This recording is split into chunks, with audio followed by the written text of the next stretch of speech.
इस नए महीने में जो अगस्त का महीना है, प्रभु यीशु मसीह की आशीषें, प्रभु की उपस्थिति और प्रभु की सामर्थ आपकी रक्षा करने जा रही है, आपको संभालने जा रही है, आपके लिए बड़े कामों को करने जा रही है। और पिछला अगस्त जैसे भी बीता हो आपके लिए, पिछला महीना जैसे भी बीता हो आपके लिए, ये महीना कुछ अद्भुत कार्य करेगा। आमीन। अद्भुत कार्य की अपेक्षा करें, अद्भुत कार्य प्रभु करते हैं। आमीन। पिछले दिनों में जब हम वचन को पढ़ रहे थे तो एक जगह आकर हमारी नजरें टिक गई। हबक्कूक की पुस्तक पढ़ रहे थे और वहां कहता है 2:4 में, मेरा धर्मी जन विश्वास से जीवित रहेगा। राइट, मेरा धर्मी जन विश्वास से जीवित रहेगा। तो जब न्यू लिविंग ट्रांसलेशन में हम इसको पढ़ रहे थे तो उसमें लिखा है कि जो धर्मी जन है वो परमेश्वर के लिए जो विश्वास योग्यता वो रखता है, उसके कारण वो जीवित रहेगा। राइट। तो मैं प्रभु से पूछने लगा, प्रभु ये धर्मी जन विश्वास योग्यता, ये दोनों क्या बातें हैं, आप समझाइए। हम ध्यान में उस समय मनन करने लगे और तब प्रभु ने मनन करने के कुछ समय के पश्चात ये बोला, इस महीने को विश्वास योग्यता का महीना करके ठहराओ। आमीन। तो इस महीने में आप जो भी संदेश सुनेंगे, आप विश्वास योग्यता के बारे में सुनेंगे। फेथफुलनेस।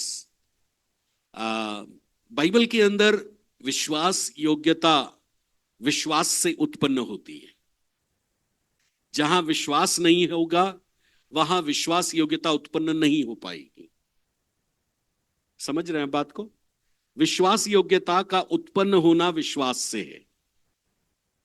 मान लो कोई किसी के ऊपर शक करता है तो वो विश्वास घाती होगा। यीशु मसीह के 12 चेले थे, एक जन ने यीशु को पकड़वाया, वो विश्वासघाती कहलाया, या विश्वास में वो अनफेथफुल, अविश्वासी कहलाया। लेकिन पतरस भी उसी कैटेगरी में आ रहा था। प्रभु ने प्रार्थना किया था तो वो वापस विश्वास में कंटिन्यू किया और वो प्रभु के लिए एक बड़े काम को कर सका। तो जब बाइबल का अध्ययन आप करते हैं तो आपको विश्वास योग्यता के लिए डिक्शनरी में कई शब्द मिलते हैं। डिक्शनरी में जो शब्द आपको मिलते हैं वो है आपका विश्वसनीयता या वफादारी, है ना? विश्वसनीयता या वफादारी, या हम आज के समय में विश्वास योग्य कहते हैं ना। पुराने नियम के अंदर जब आप बाइबल में परमेश्वर को पढ़ेंगे, ये परमेश्वर का एक बहुत बड़ा नैतिक चरित्र है। मॉरल एक करेक्टर है ये परमेश्वर का। परमेश्वर के अलौकिक चरित्र भी हैं और परमेश्वर के नैतिक चरित्र भी हैं। हालेलुया। ओके। परमेश्वर के अलौकिक चरित्रों में वो सर्वशक्तिमान है, सर्वज्ञानी है, सर्वव्यापी है, अनंत काल का परमेश्वर है। लेकिन जब हम नैतिक चरित्र में परमेश्वर के आते हैं तो उसमें शामिल होता है धार्मिकता, पवित्रता, विश्वास योग्यता। राइट, ये कुछ चरित्र है जो परमेश्वर के मॉरल कैरेक्टर्स है, नैतिक चरित्र है। और जब आप 2 आयतों को पढ़ेंगे तो मैं आपको 2 प्रकार की विश्वास योग्यता के बारे में बताना चाहता हूं। राइट, जब से मनुष्य इस पृथ्वी के ऊपर बना, परमेश्वर ने उसको अपने समान विश्वास योग्य रहने के लिए बनाया। चाहे पत्नी के साथ रहे, चाहे परमेश्वर के साथ रहे, चाहे हम एक दूसरे के साथ संबंध में रहे। आमीन, हालेलुया। इस बात को जानिए, हमको विश्वास योग्य बनने के लिए रखा है, हमको धोखा देने के लिए नहीं रखा है। याकूब ने अपने सगे भाई को और अपने बाप को धोखा दिया और वो भागकर उठ खड़ा हुआ, लेकिन फिर भी प्रभु ने विश्वासघाती होने पर भी उसको छोड़ा नहीं। समझ रहे बात को? Praise the Lord, hallelujah. प्रभु ने 20 साल के बाद उसको कुछ पाठ सिखाने के लिए विश्वास योग्यता का प्रभु ने 20 साल लिए, और 20 साल के बाद जब वो वापस लौट कर आया तो एक रात के समय स्वर्गदूत के साथ उसकी मुलाकात हुई, और वो मुलाकात थी उस रात की। प्रभु ने उसके अंदर के स्वभाव को बदला और उसको एक विश्वास योग्य पुरुष बनाया। अब आप कहेंगे उसकी उम्र कितनी हो गई थी? वो ऑलमोस्ट 12 बच्चों का बाप था, और एक से कई ज्यादा बीवियां उसके पास में पुराने नियम के अनुसार थी, लेकिन 20 साल लगे। हालेलुया। बाइबल के अंदर दो लोगों का नाम बहुत कॉन्स्टेंटली आता है जो परमेश्वर के लिए बहुत विश्वास योग्य थे।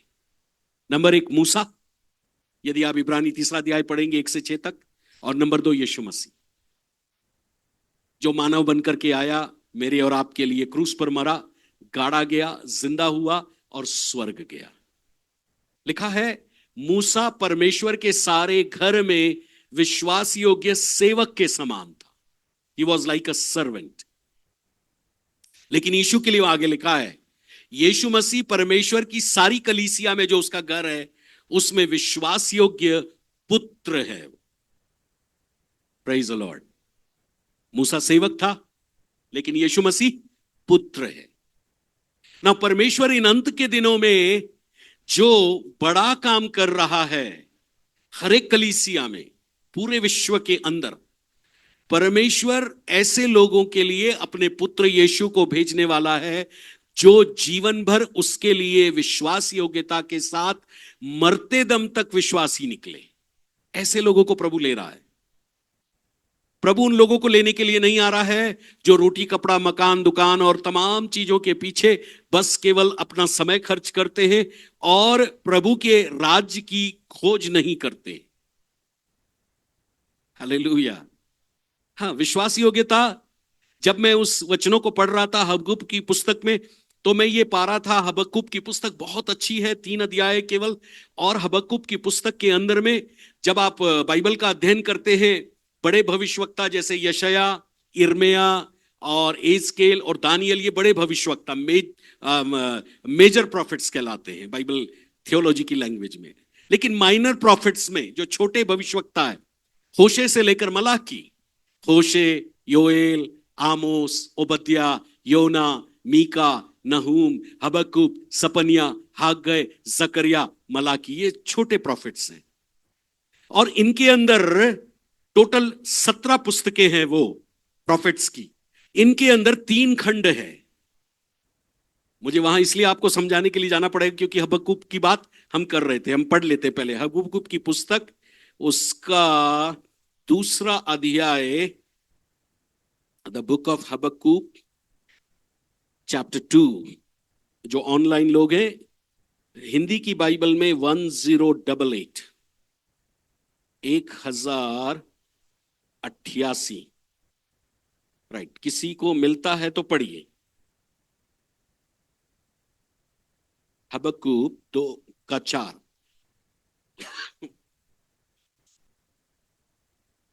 हम्म हम्म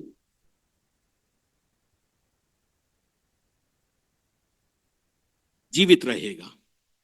देख, उसका मन फूला हुआ है, उसका मन सीधा नहीं है, परंतु धर्मी अपने विश्वास के द्वारा जीवित रहेगा। अंग्रेजी की बाइबल एनएलटी में यह कहती है, look at the proud, they trust in themselves and their lives are crooked, but the righteous will live by their faithfulness to God. Righteous will live to their faithfulness to God. Now, जब वो 17 भविष्यवक्ता हैं तो उसमें 3 खंड है। हो सकता है ये कुछ लोगों को समझ में आए, कुछ को ना आए, कोई बात नहीं, लेकिन कुछ बातें आपको जानकारी देना बहुत जरूरी है, जिससे आप बाइबल जब पढ़ें तो आपको समझ में आए कि है क्या चीज, राइट। ये चीजें हम बाइबल स्कूल में या बाइबल कॉलेजेस में पढ़ाते थे। जब मैं एक समय प्रिंसिपल था तो ये चीजें वहां पढ़ाते थे। तो 3 प्रकार के खंड है उसके अंदर। 70 साल की गुलामी में इजराइल बाबुल की गुलामी में गया था। सबसे ज्यादा बड़ी गुलामी बाबुल की गुलामी थी, राइट। तो बाबुल की गुलामी के पहले अश्शूर वासियों ने भी उनको गुलाम बनाया, पलिश्त वासियों ने भी उनको गुलाम बनाया, और बहुत सारे देशों ने उनके ऊपर हमला किया। उसका रीजन ये था, वे परमेश्वर के प्रति, उसके वचन के प्रति वफादार नहीं थे, अविश्वास योग्य नहीं थे। तो प्रभु ने इन जातियों को उनके ऊपर चढ़ाई करने के लिए बोला, और वो चढ़ाई करके अपने देश में उनको लेकर गए। तो ये 3 खंड क्या है? पहला, जब इज़राइल के अंदर बहुत ज्यादा मूर्ति पूजा का पाप हुआ और परमेश्वर उसको सहन नहीं कर पाया, तो परमेश्वर ने भविष्यवक्ताओं को भेजा, पश्चाताप करो करके, मन फिराओ, प्रभु की आज्ञा को मानो, विश्वास योग्य बनो। नहीं माना उन्होंने। तो गुलामी में जाने के पहले भविष्यवक्ता। देन दूसरा, जब उन्होंने नहीं माना तो प्रभु ने गुलामी के समय भी भविष्यवक्ता भेजे उनके पास। एजकेल की पुस्तक आप पढ़ते हैं, गुलामी के समय का भविष्यवक्ता है। दानियल की पुस्तक आप पढ़ते हैं, गुलामी के समय का भविष्यवक्ता है। Hallelujah, hallelujah. लेकिन जब आप हबक्कूक की पुस्तक पढ़ते हैं, मलाकी की पुस्तक पढ़ते हैं, हग्गई की पुस्तक पढ़ते हैं, ये गुलामी के बाद के हैं। होशे भी गुलामी के पहले का है, क्योंकि उसने एक वेश्या से शादी करने के लिए प्रभु उसको बोला था। आपको समझ में आ रही मेरी बात? Praise the Lord. यहां तक समझ रहे हैं आप? हाँ। तो गुलामी में जाने के पहले भविष्यवक्ता यशाया है। यिर्मयाह के समय में ऑलमोस्ट यहोयाकीम राजा गुलाम बना करके लेकर गया, और जब ये भविष्यवाणी करता था यिर्मयाह, तो लोग इसको जेल में डाल देते थे। इजरायली लोग, उनकी जाति के लोग गड्ढे में डाल दिए, कहीं कुछ किया उसके साथ, उसने सताव बहुत झेला। लेकिन जब बाबुल के लोग आए, तो बाबुल के लोग खुश हुए यिर्मयाह से। पता है आपको, खुश हुए क्योंकि बाबुल वासियों के लिए भविष्यवाणी कर रहा था वो। हालेलुया। शत्रुओं के लिए भविष्यवाणी कर रहा था, और वो खुश हुए, और उसको उन्होंने मिस्र भेज दिया, और वो मिस्र से फिर वापस आया। हबक्कूक बाबुल वासियों को ध्यान में रख करके पुस्तक लिख रहा है। पता है, जब वो आप पहला अध्याय पढ़ेंगे तो वो कंप्लेंट कर रहा है, परमेश्वर चारों तरफ जो है अत्याचार है, उत्पात है, लड़ाइयां हैं, यहां ये चल रहा है, यहां ये चल रहा है, यहां ये सरकार काम कर रही, क्या तू देखता नहीं है? क्या तू अंधा है? क्या तू हमारी प्रार्थना नहीं सुनता है? कंप्लेंट। और दूसरे अध्याय में वो कहता है, मैं कोठे पर ऊपर चढ़ूंगा। कोठा पता है क्या होता है आपको? आपने देखा होगा, एयरपोर्ट के पास आप जाएंगे, एक बहुत बाउंड्री वॉल से ऊंचा एक सैनिक के खड़े रहने का स्थान रहता है, जहां वो बंदूक लेकर के खड़े रहते हैं। कोठा। मैं कोठे पर चढ़कर खड़ा रहूंगा और देखूंगा कि परमेश्वर यहोवा क्या कहता है। और भजन संहिता 85 में लिखा है, वह अपने सेवक से, अपने दास से शांति की बातें कहता है, और यदि वे फिर के मूर्खता करने लगे तो परमेश्वर उनको निर्दोष नहीं ठहराएगा। ना ठहरा हुआ है, और आवाज सुनाई देती है। इजरायली लोग गुलामी से तो वापिस आ गए, अब बेचारे लोग मंदिर बना रहे हैं, बेचारे लोग मंदिर बना रहे हैं। मंदिर बनाते बनाते कुछ लोग हाथ रोक रहे हैं। पहले तो अपने अच्छे घर बना रहे हैं, हग्गई की पुस्तक में, लेकिन उनके जीवन के अंदर जो सबसे बड़ी समस्या थी वो ये थी, वो अभी भी डर रहे थे हमारे घर वापस कहीं कोई लूट के ना ले जाए। आमीन, हालेलुया, हालेलुया। परमेश्वर ये जो कह रहा है ना, उसका मन फूला हुआ है। ये बाबुल वासियों के लिए कह रहा है। It is for the Babylonians. बाबुल वासियों के लिए कह रहा है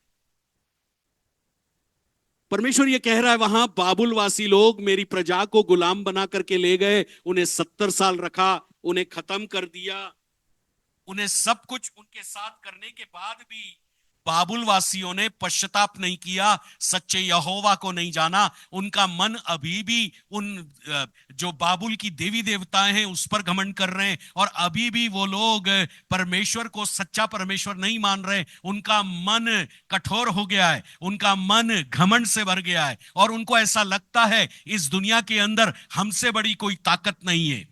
लेकिन परमेश्वर कहता है ठीक है, कोई बात नहीं।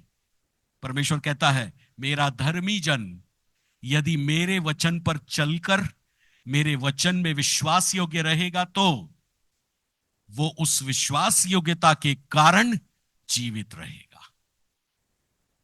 इसका मतलब यह है यदि आपके और मेरे विपरीत परिस्थिति में, चाहे गरीबी हो, पैसे की कमी हो, कई बार हमारे सोच के समान कार्य नहीं हो रहा हो, कई बार हम मानसिक तनाव से गुजरते हैं, ये सारी परिस्थितियां हमारे चारों तरफ भी हो, लेकिन यदि हमारे अंदर प्रभु का दिया हुआ यीशु पर, यीशु के बलिदान पर, यीशु के मारे जाने, गाड़े जाने, जी उठने पर जो हमने विश्वास किया है, वो विश्वास यदि है तो, विश्वास का जो ग्रीक भाषा का वर्ड है पिस्तिस, कॉन्फिडेंस, जिसका मतलब है साहस, जिसका मतलब है एश्योरेंस, एक प्रकार का दृढ़ निश्चय, जिसका मतलब है यीशु के अलावा कोई और नहीं, यीशु के अलावा कोई और मिरेकल भी नहीं कर सकता है, यीशु के अलावा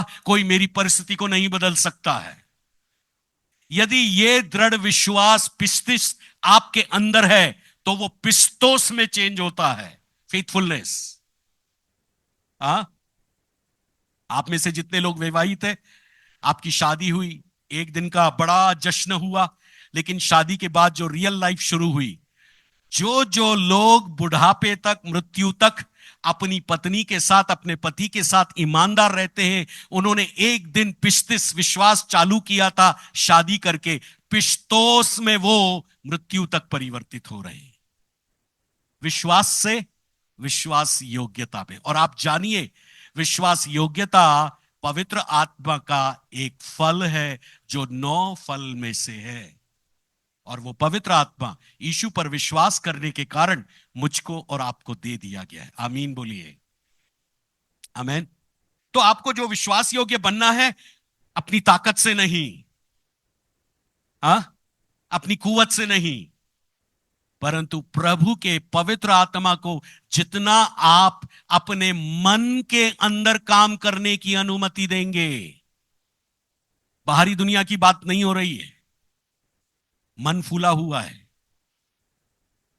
इसका मतलब आपका मन परिवर्तित होगा तो ही आप विश्वास योग्यता में शिफ्ट होंगे, अन्यथा आप गरम नरम बनते जाएंगे, ठंडे कुनकुने बनते जाएंगे। मेरे लिए दुआ करते रहो, बस रोटी कपड़ा मकान दुकान बीबी बच्चे टीवी वीवी सब कुछ मिल जाए, उसके अलावा मैं विश्वास योग्य नहीं बनूंगा।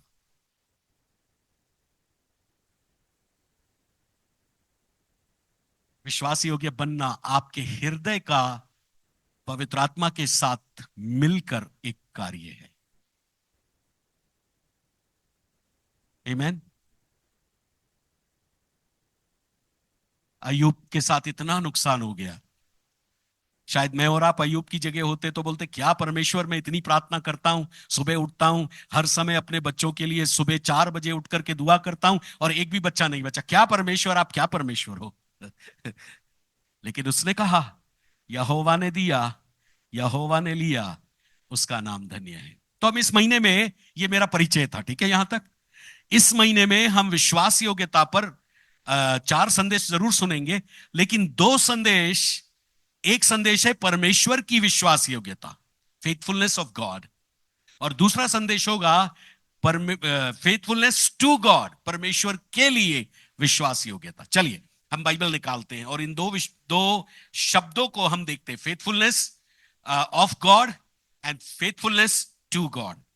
आपको वो आयत याद होगी, कितने लोगों को याद है? विलाप गीत की पुस्तक, उसका 3रा अध्याय और उसका 22 और 23, कितने लोगों को याद है?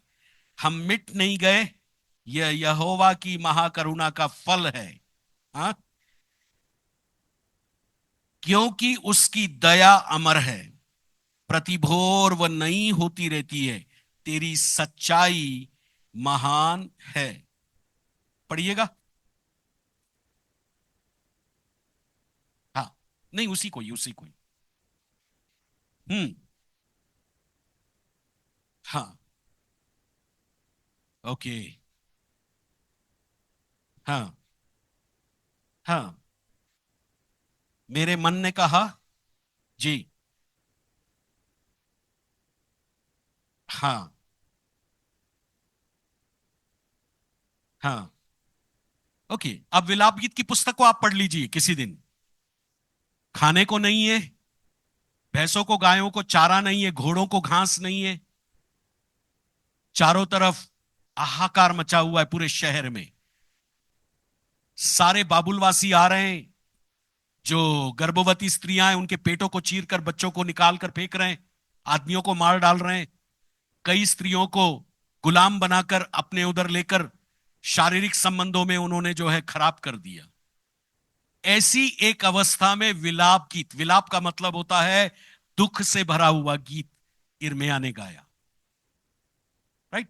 कह रहा है, प्रभु, बाबुलवासी मुझे मार डाल सकते थे लेकिन मैं मिटा नहीं, मैं मरा नहीं। ये तेरी महाकरुणा का फल है। Hallelujah, hallelujah. इसका मतलब परमेश्वर की फेथफुलनेस के साथ उसकी करुणा जुड़ी है, उसकी दया जुड़ी है, उसका प्रेम जुड़ा हुआ है। आमेन, हालेलुया। ओके, आगे कहता है कि हम मिट नहीं गए, यहोवा की मां करुणा का फल है, उसकी दया अमर है, उसकी दया कभी कम नहीं होगी। आमेन। प्रतिभोर वो नहीं होती रहती है, प्रतिभोर नहीं होती है। परमेश्वर की दया प्रतिभोर नहीं कैसे होती है, प्रभु आपको सिखा सकता है। आमेन।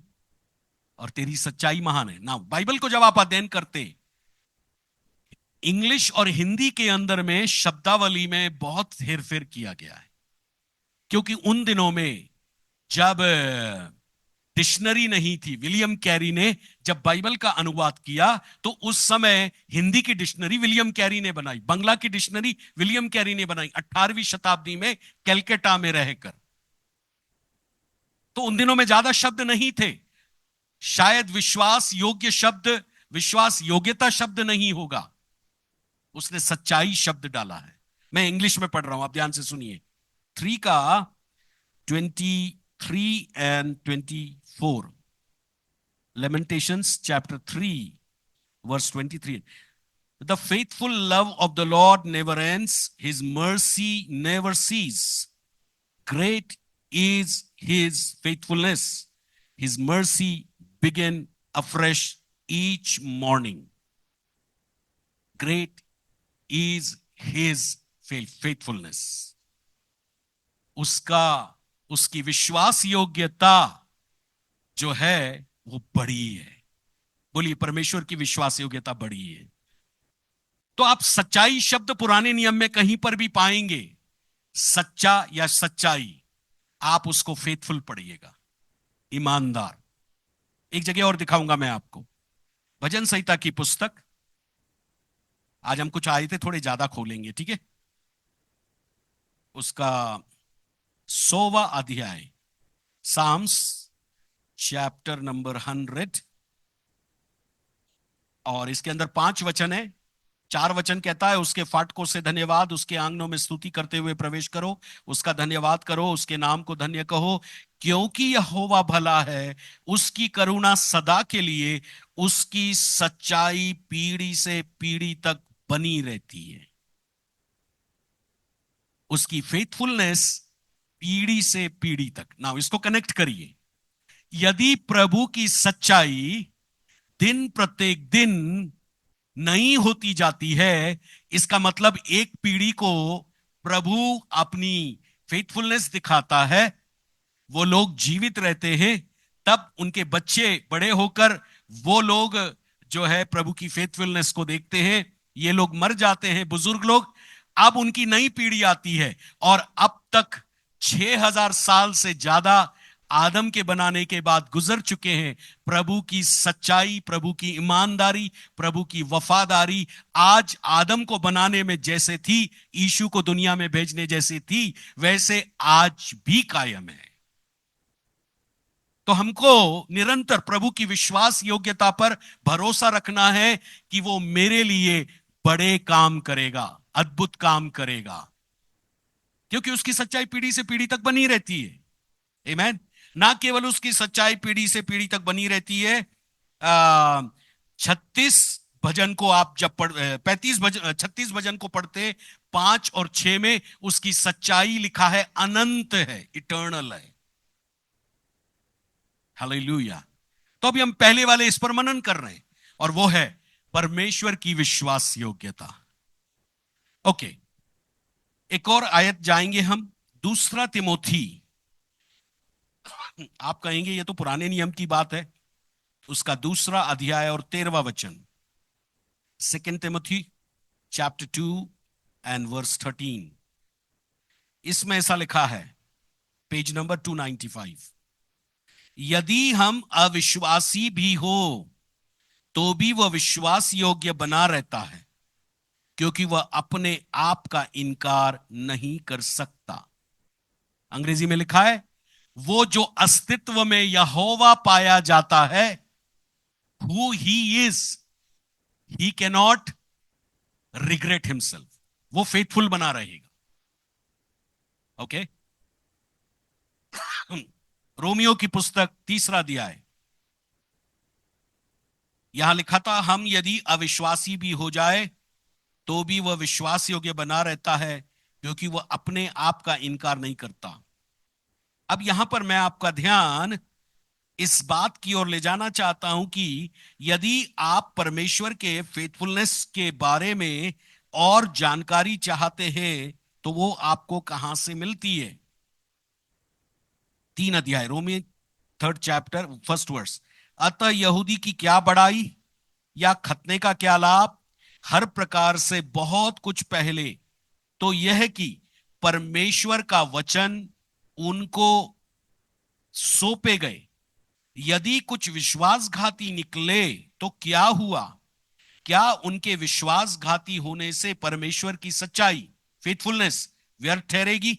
कदापि नहीं। परमेश्वर सच्चा, गॉड इज फेथफुल, और हर एक मनुष्य झूठा ठहरे, जैसा लिखा है, जिससे तू अपनी बातों में धर्मी ठहरे और न्याय करते समय जय पाए। गॉड इज फेथफुल, परमेश्वर ईमानदार है। हालेलुया।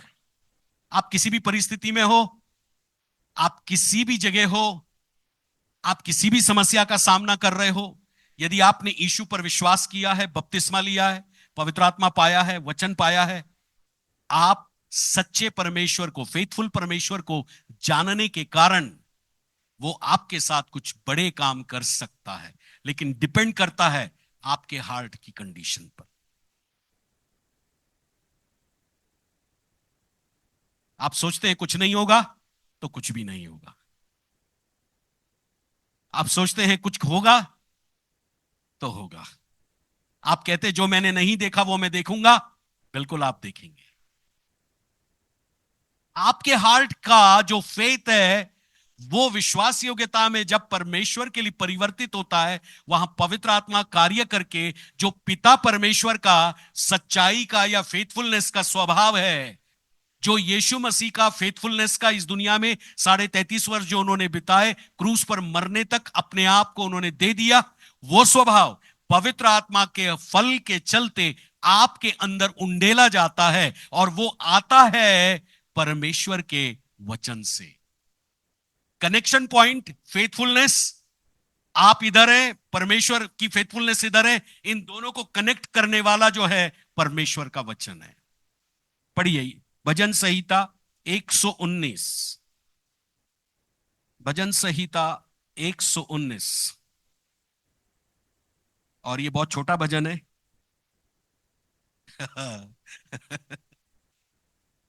बहुत सारे लोग मुस्कुराए, बहुत अच्छा लगा आप मुस्कुराए, क्योंकि आप जानते ये छोटा भजन है। Praise the Lord. 89 verse, 90 verse. जी। तेरा वचन आकाश में सदा तक स्थिर रहता है। जी। हाँ।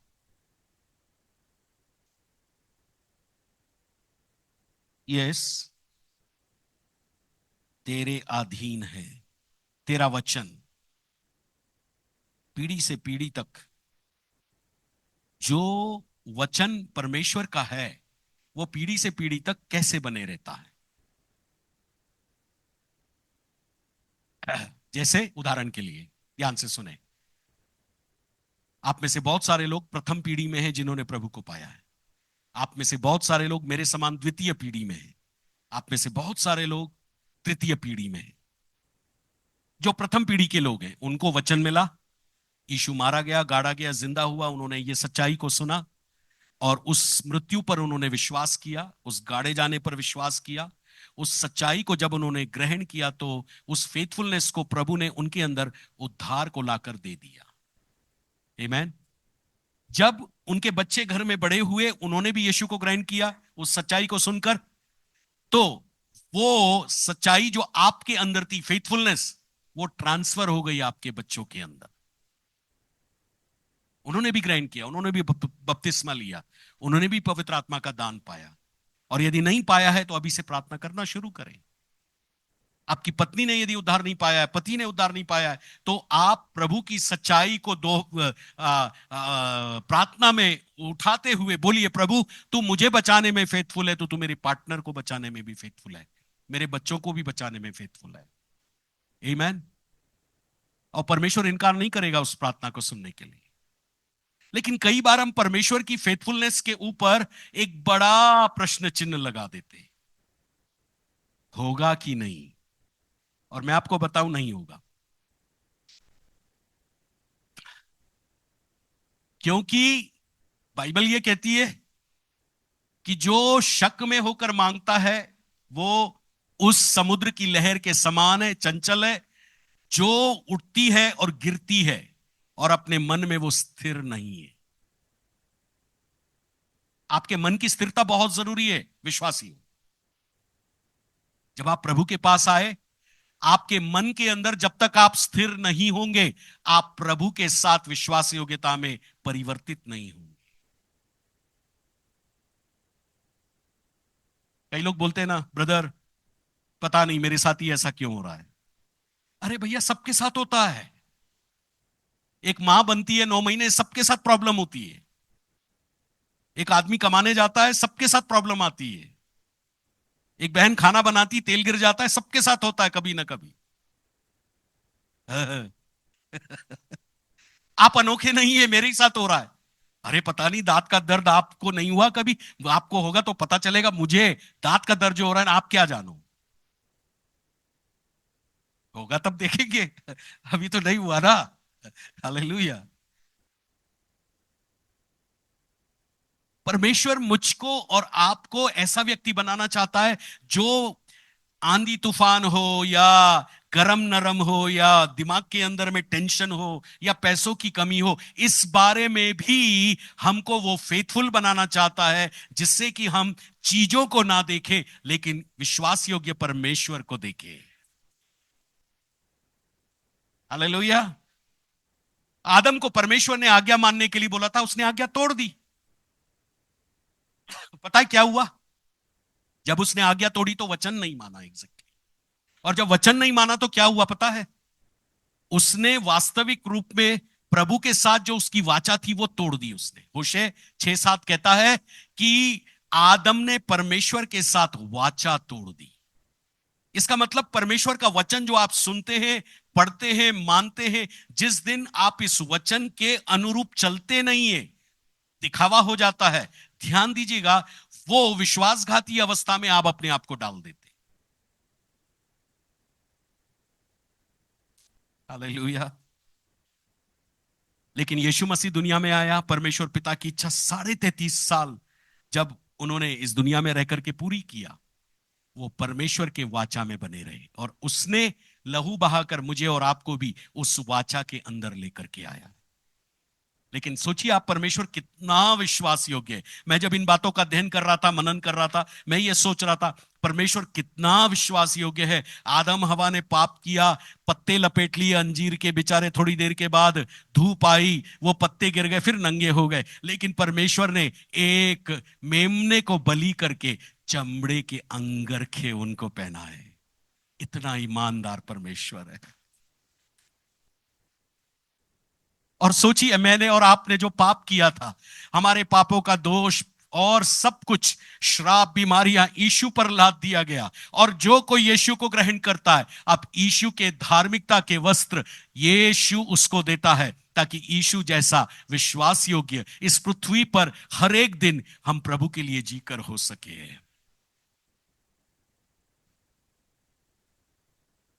मैं सोचने लगा, प्रभु आदम हवा ने पाप नहीं किया होता तो शायद यीशु को नहीं आना पड़ता, लेकिन यीशु आया और उसने पिता की विश्वास योग्यता को क्रूस पर मृत्यु के द्वारा भी। तो मैं आपको यह कहना चाहता हूं, विश्वास योग्य बनने में कई बार आपको दाम चुकाना पड़ेगा। यू हैव टू पे द प्राइस। और दाम चुकाने के लिए आप किसी की तरफ मत देखिए, आप प्रभु को सीधा बोलिए, प्रभु यदि तू चाहता है दाम चुकाने के लिए, मैं तैयार हूं। तू यदि कोई भी चीज मेरी दाव पर लगाना चाहता है, मैं तैयार हूं। लेकिन मैं चाहता हूं बस प्रभु तू मुझे तेरे समान विश्वास योग्य बना इस पृथ्वी के ऊपर। प्रभु ऐसी कलीसिया को इन अंत के दिनों में तैयार कर रहा है। हालेलुया।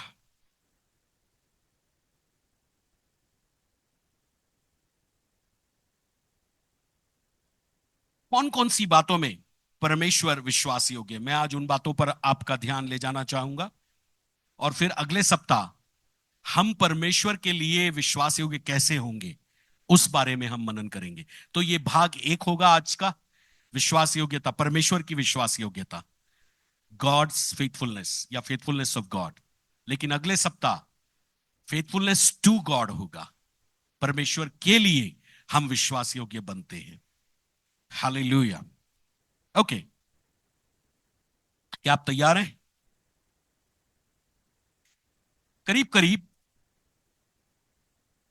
7 से ज्यादा बातें हैं, लेकिन हो सकता है हमारे पास टाइम की कमी हो, तो हम 5 बातों पर ध्यान करेंगे। परमेश्वर किन किन चीजों में फेथफुल है। बाइबल के अंदर फेथफुल शब्द जो परमेश्वर के लिए आया, he is a faithful God, वो विश्वास योग्य परमेश्वर है। नए नियम में वो आप ढूंढने पाएंगे। सबसे पहले हम निकालते हैं पहला यूहन्ना की पत्री, द इपिस्टल ऑफ फर्स्ट जॉन। सुसमाचार नहीं बोल रहा हूं मैं, इपिस्टल ऑफ फर्स्ट जॉन, पहले यूहन्ना की पत्री, उसका पहला अध्याय और उसका 9वां वचन, फर्स्ट का 9। हाँ।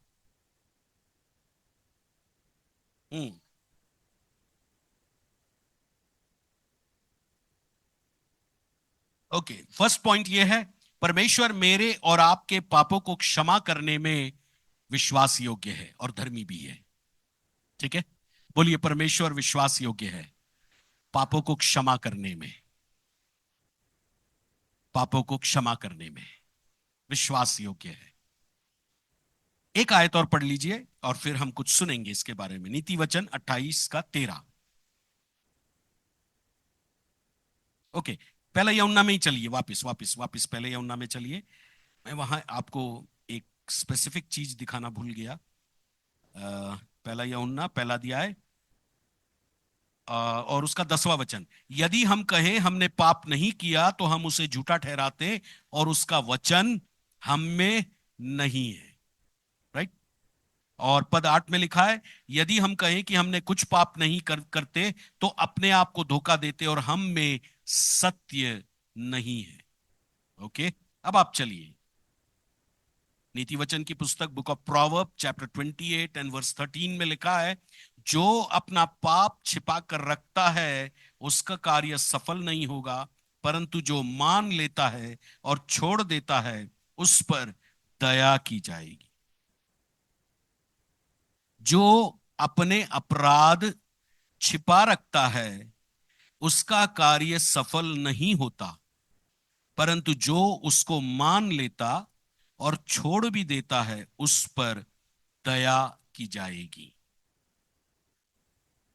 नाउ, मेरे और आपके पापों को जो हम दैनिक जीवन में यीशु को जानने के बाद करते हैं, हमको पता होना चाहिए कि हम एक विश्वासी हैं और विश्वासी होने के नाते हमको पाप नहीं करना है।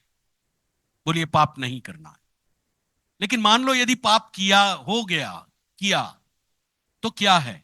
बाइबल कहती है यदि हम ये क्लेम कर रहे हैं मैंने पाप ही नहीं किया, मेरे से कोई गलती नहीं हुई, बाइबल पहले यूहन्ना में कह रही है हम परमेश्वर को झूठा ठहरा रहे हैं और उसका वचन हमारे अंदर नहीं है।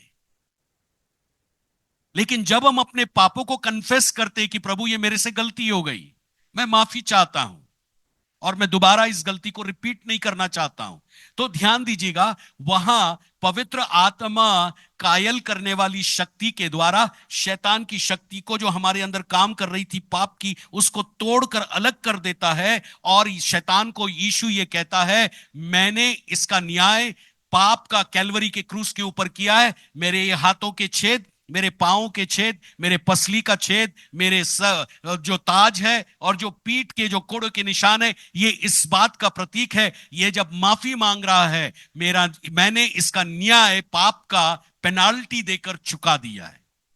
और जैसे ही आप कन्फेस करते, आपको तुरंत माफी मिल जाती है। Hallelujah, hallelujah. शाऊल राजा ने पाप किया, आज्ञा नहीं मानी, विश्वासघात किया परमेश्वर का, लेकिन वो पाप की माफी नहीं मांगा। पता है आपको, पाप की माफी नहीं मांगा उसने।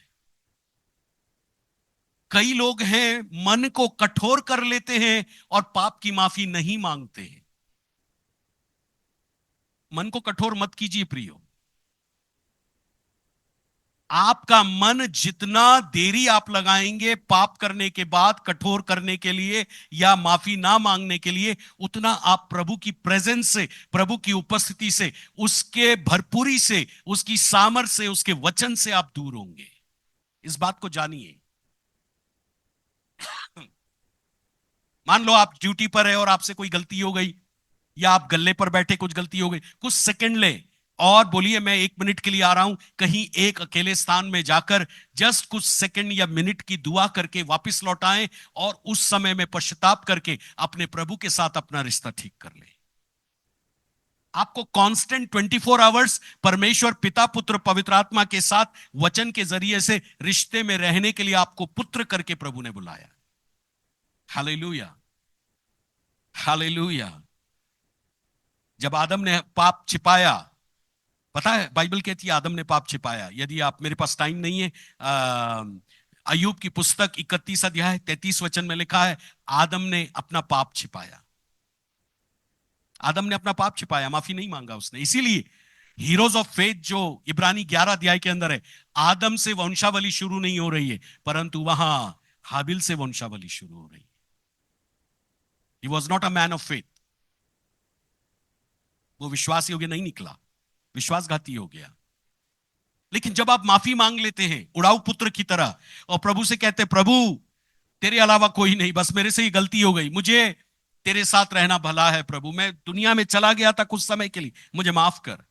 और जब आप लौट के आते हैं, प्रभु वापस आपको वो ओहदा, वो स्थान, वो सामर्थ, वो अनुग्रह फेथफुलनेस के दर्जे में वापस देते हैं। हालेलुया। एक और उदाहरण मैं आपको दूंगा। जब मनन कर रहे थे, पवित्र आत्मा मेरे को सिखा रहा था, कई बार हम माफी तो मांग लेते हैं लेकिन काम नहीं सुधारते। या हमने 28 अध्याय में पढ़ा, जो अपने पाप छिपा कर रखता है उसका कार्य सफल नहीं होता। अंग्रेजी की बाइबल में लिखा है प्रॉस्पर नहीं होता।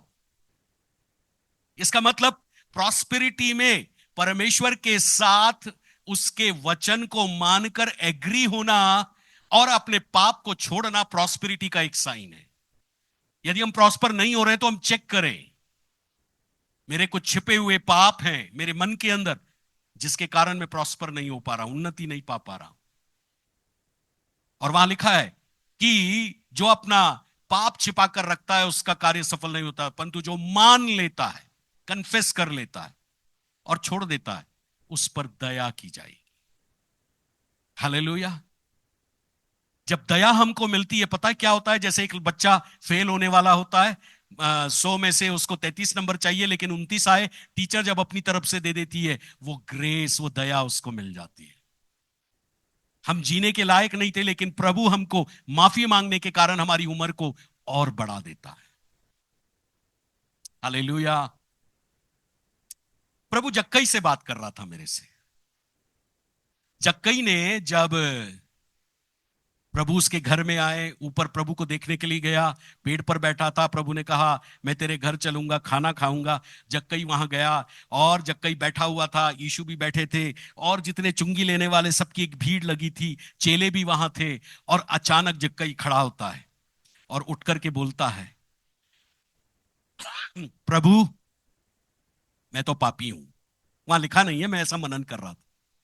मैंने तो बहुत पाप किए हैं प्रभु, बहुत लोगों को धोखा दिया है प्रभु, लेकिन एक काम मैं करता हूं प्रभु, मैं माफी तो मांग लिया हूं, अब्राहम के समान आपके ऊपर विश्वास करता हूं। लेकिन प्रभु, जो मैंने संपत्ति गलत ढंग से कमाई है प्रभु, आधी संपत्ति तो मैं कंगालों को दे देता हूं, और कुछ हिस्सा जो है मैं उसका संपत्ति का, वो जिनका मैंने जबरदस्ती कुछ लिया है जानबूझकर, उसको 4 गुना बढ़ा करके दे रहा हूं। पता है क्यों? मूसा की व्यवस्था के अंदर एक व्यक्ति यदि किसी को नुकसान पहुंचा सकता था, किसी वस्तु को या किसी जानवर को, या पैसे लेकर उसको चुकाता नहीं था, उसको 4 हिस्से के साथ एक 5वां हिस्सा मिलाना पड़ता था। वो 5वां हिस्सा याजक के पास जाता था, पास्टर को जाता था। इसलिए उसने 4 गुना बोला।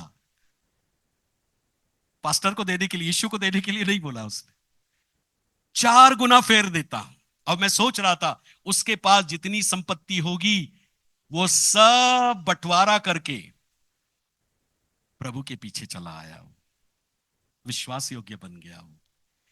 विश्वासियों, मुझे एक बात कहना, आपने यदि किसी से पैसा उधार लिया है, मुझे माफ करें यदि किसी को चोट लगती, मैं किसी को चोट देने के लिए यहां नहीं हूं। पैसा वापस करिए। ये परमेश्वर के साथ विश्वास योग्यता और लोगों के साथ विश्वास योग्यता का एक चिन्ह है। 1 रुपए भी होगा तो वापस करिए। 10 साल पहले हिम नाम की एक संस्था आई थी। मेरे एक मित्र इंदौर में थे, मैं ये उदाहरण आपको कई बार दे चुका हूं। और उन दिनों में चर्च नहीं था, 10 नहीं 12 साल से ऊपर हो गया। चर्च बनाने के लिए वो लोग पैसा देते थे, लेकिन कुछ पैसा सबमिट करना पड़ता था। मैं अपने दोस्त के कहने के अनुसार उसमें पैसा डाला, कई लोगों का डलवाया। वर्तमान में मुझे अभी जिन लोगों का पैसा देना है, ऑलमोस्ट कुछ लाख में है वो, लेकिन मैं विश्वास करता हूं मेरे मरने के पहले मैं उसको वापस करूंगा।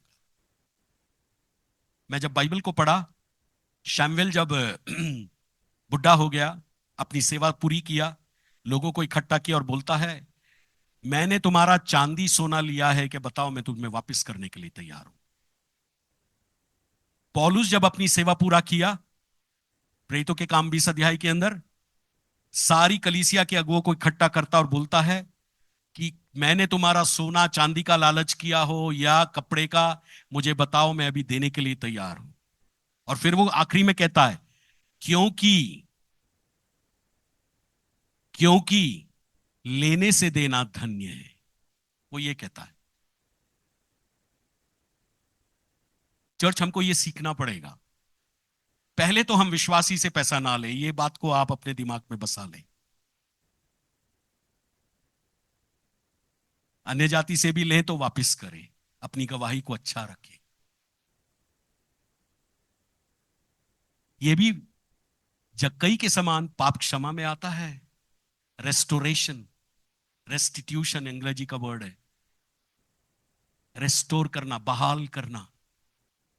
किसी को नुकसान पहुंचाया है, हमसे कोई आघात हुआ है पैसों के चलते, राइट, उसको वापस करिए।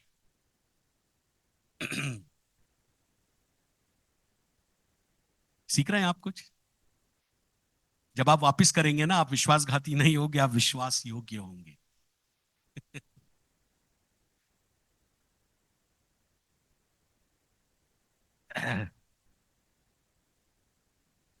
कहना नहीं चाहिए लेकिन कह रहा हूं।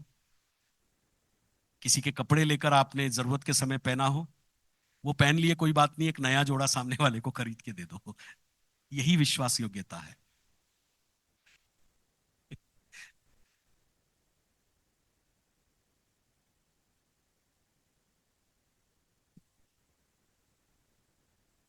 क्योंकि आप मांग कर लेकर गए थे ना, आपने बोला था मुझे दे दो, अभी जरूरत है, और उसने दिया आपको।